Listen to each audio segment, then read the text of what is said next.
Today is a really exciting day.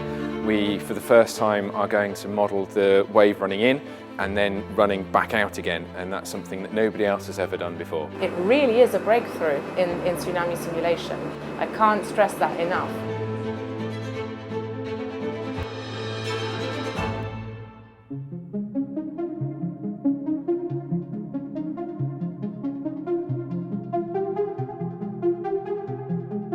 Seeing the devastation in Thailand and in Sri Lanka following the Indian Ocean tsunami in 2004 was a real eye-opener, because I thought that there would have been a lot of research around tsunamis and how they interact with buildings and the coastline, but actually on returning to the UK I found that that didn't really exist, that people were reproducing tsunamis with waves that were not physically realistic. They were a bit more like storms, and so I reached out to HR Wallingford. The volumes of water are huge. Think in terms of its sort of impact, you've got a wave that's travelling at the speed of a jumbo jet. The front will often break and it will become a sort of broken board, but it will just be sort of a rolling, broken white water front that'll then pick up all the debris, bring that in, and so it's not just the water, it's the debris that it takes as well.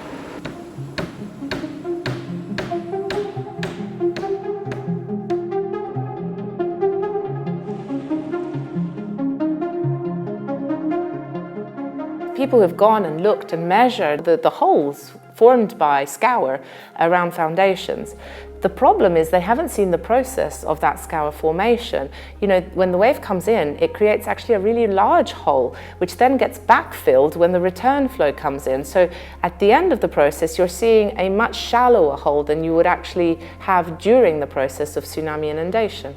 The return flow is really significant in tsunami events because all the water that comes up has to go back. Often on the return flow, it has a lot of debris in it as well, so that's another area that we're going to hopefully look at in the future, and it can be just as destructive or sometimes more so on the return than it is on the way in.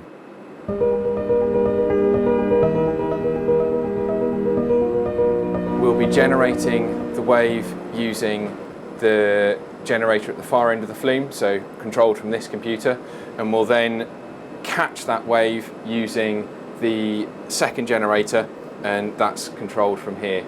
Once we've caught that wave, we'll then return that flow back past the structure and back out to sea. And unlike in the real world, we're going to have a gap between the two, because for this test we want to really see the influence of the two different parts of the wave, so the wave coming in and the wave going back out.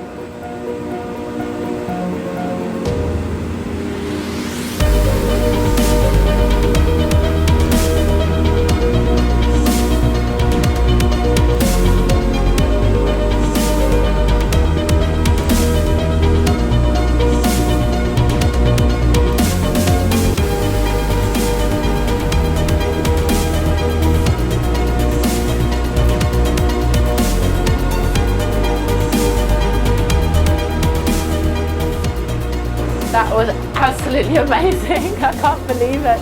I'm so chuffed. The water just went straight in and then didn't even reflect back, and then we had the second wave. It was amazing. And did you see what it did to the scour? Today it's an 11 out of 10. It's proved the concept that we came up with.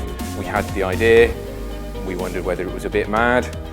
Now today we've actually proved it, we've demonstrated it, and we can then use it going forward as an experimental technique. This work would not have been possible without the silly questions I was asking as a structural engineer. Why can't we do this? And how that was really picked up by HR Wallingford and their staff. And I'm super excited.